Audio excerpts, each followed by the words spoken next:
Hello, everyone. My name is David Baxter, and I'm a graduate student in political science at the University of Alberta in Alberta, Canada.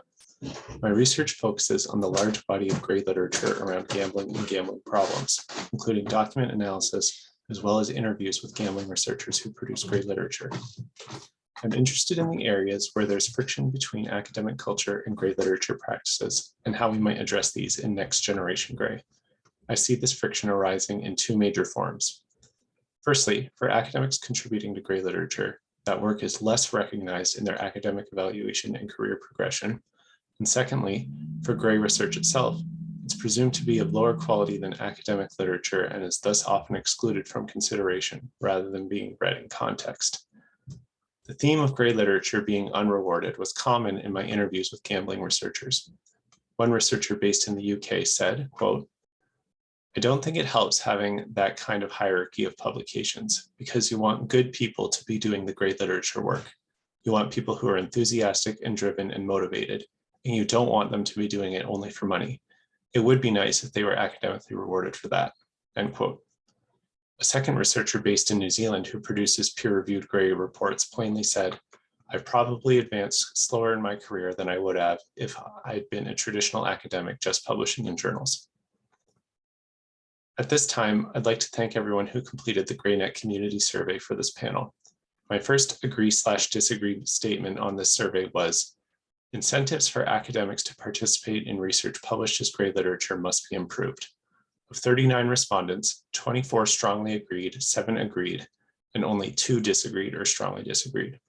Comments noted that the publish or perish model still only accounts for traditional academic publications, with one commenter noting that there are financial reward systems as grey research is often paid for. For my second statement, which was peer review processes are the most important method for raising the profile of research published as grey literature, the results were more mixed, with 25 respondents agreeing, 6 disagreeing, and 10 in the middle. Commenters raised several issues. Firstly, some grey literature is reviewed already, albeit with some differences to the journal process. Secondly, blind external peer review is often impractical for grey literature, and in some cases is impossible, such as in commercial environments. And more broadly speaking, peer review itself is a flawed system and must be fixed first.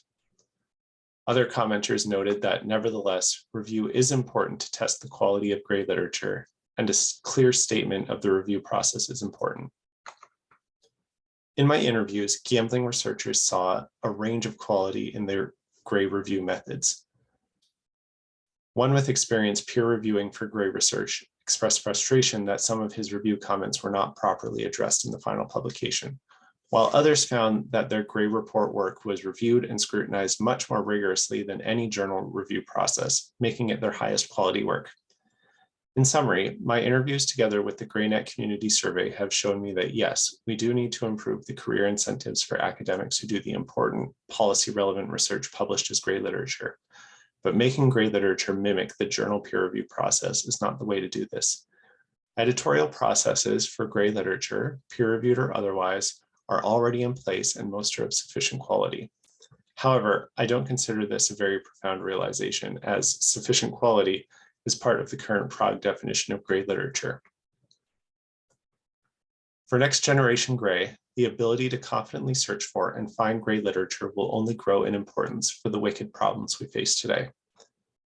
The current algorithms we use to evaluate researchers have serious limitations. The creator of the journal impact factor, Eugene Garfield, always believed it was inappropriate to use it as a measure to evaluate individual researchers.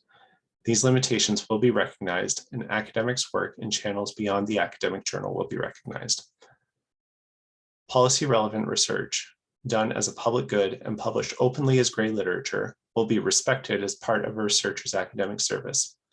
In countries such as the UK and New Zealand, researchers are starting to be evaluated on the impact of their work, while in Canada, research grants are requiring a knowledge translation and exchange, or KTE, component to distribute the findings of the researcher more widely. Researchers will be recognized for this work alongside their journal and academic publications. The review processes that are in place for gray literature are, for the most part, good enough to do the job already. They just need to be recognized as being sufficient for policy-relevant research purposes.